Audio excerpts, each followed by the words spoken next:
Mesdames, Mesdemoiselles, Messieurs, bonsoir. Bienvenue à vous sur Elvic TV Résistance. Il est 16 h en temps universel. Nous allons vous donner les informations de la journée. Et voilà, je vous invite donc à vous abonner si vous n'êtes pas encore abonné à Elvic TV Résistance et cliquez sur la cloche de notification pour recevoir des notifications dès lors que nous sommes en direct. Et surtout, n'oubliez pas, voilà, n'oubliez pas si vous pouvez de souscrire à Elvic pour recevoir les dernières informations, mais des informations breaking news, des informations qui sont exclusivement adressées à nos abonnés. Et surtout aussi, partagez la chaîne auprès de vos proches, vos connaissances et vos amis. Nous parlons de la situation qui prévaut entre la Côte d'Ivoire et le Mali. On le sait, depuis que le Burkina Faso, le Mali et le Niger ont décidé de quitter la CEDEAO, il y a des tensions aux frontières avec les États membres de cette organisation, à savoir la Côte d'Ivoire et le Bénin. En effet, Alassane Dramane Ouattara avait rapatrié plus de 173 citoyens du Burkina Faso. Le président Ibrahim Traoré a dénoncé les agissements d'Alassane Dramane Ouattara qui, depuis Abidjan, planifierait avec des Burkinabés la déstabilisation de ce pays. Du côté du Mali, la situation n'est pas non plus reluisante. La situation des relations entre la Côte d'Ivoire et le Mali, ou entre le Mali et la Côte d'Ivoire, si vous préférez. En effet, il y a eu l'arrestation à Bamako de 49 mercenaires ivoiriens qui avaient été accusés par le gouvernement malien de préparer une déstabilisation du pays. Depuis lors, et la situation s'est un peu calmée, mais Alassane Dramane Ouattara n'a pas abandonné ses projets de remettre au pouvoir à Bamako des personnes qui lui sont proches, des personnes qui sont proches aussi de la France, dont il est le représentant principal en Afrique de l'Ouest. À cet effet, après la décision du Mali de vouloir quitter la CEDEAO, et en concert avec ses pairs du Niger et du Burkina Faso, voilà, et il y a eu des menaces donc d'imposition de visa, des menaces aussi de sanctions, des menaces aussi de restrictions de voyage pour les citoyens maliens, burkinabés et nigériens sur le territoire ivoirien ou les autres pays membres de la CEDEAO. Et vous le voyez, la situation pour le moment, ce sont que des menaces, elle n'a pas encore bougé. Je rappelle que le retrait, en tout cas pour le Mali, le Burkina Faso et le Niger, le retrait était immédiat et donc non négociable. Pour la CEDEAO, c'est à partir du 1er janvier 2025 que si retrait il y avait, elle prend effet. À partir du 1er janvier 2025, donc, comment vont se dérouler les relations entre la Côte d'Ivoire, ou du moins entre le Mali et la Côte d'Ivoire, ou entre le Burkina Faso et la Côte d'Ivoire, et peut-être entre le Niger et le Bénin, c'est-à-dire entre les États de la Confédération de l'Alliance des États du Sahel et les États membres de la CEDEAO. À cet effet, en Côte d'Ivoire, une instrumentalisation est en cours.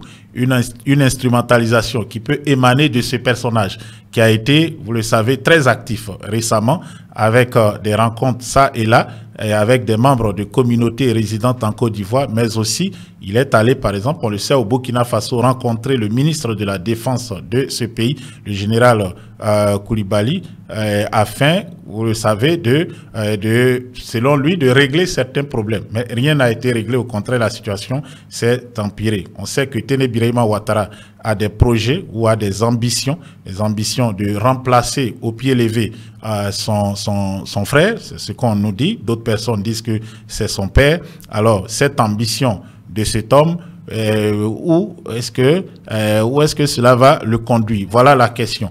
En ce qui nous concerne, nous avons appris il y a de cela quelques jours et nous allons aussi vous informer que la communauté malienne en Côte d'Ivoire, il y a un organisme qui gère, on va dire, qui s'occupe de toute la communauté malienne vivante en Côte d'Ivoire, une communauté qui a, selon des communications officielles, environ 4 millions de membres.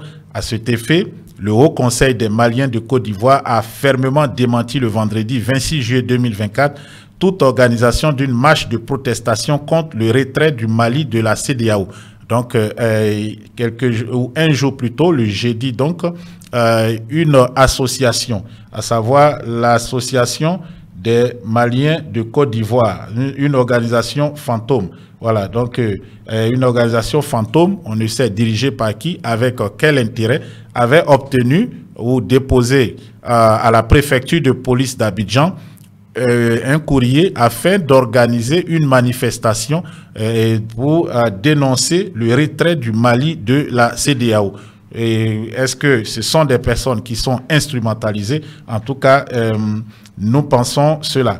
Alors, le Haut Conseil des Maliens de Côte d'Ivoire, le HCMCI, est sorti. Vous voyez le président du HCMCI, et ils sont sortis pour donner ce communiqué. Donc, dans une déclaration officielle, le secrétaire général du HCMCI, M. Saliou Maïga, a souligné que seul son conseil est habilité à représenter les intérêts de la communauté malienne résidant en Côte d'Ivoire. Il a ainsi qualifié de fictive l'association des Maliens de la CEDEAO à l'origine de la demande d'autorisation de manifester adressée à la préfecture de police d'Abidjan. La manifestation, je vous le rappelle, est prévue pour le 2 août 2024. Donc cette association fantôme, selon le HCMCI, n'aurait aucune existence légale, ne disposant d'aucun récépissé. En usurpant l'identité d'une organisation représentative, elle aurait tenté de s'aimer la confusion au sein de la communauté malienne et de porter atteinte à l'image du Mali.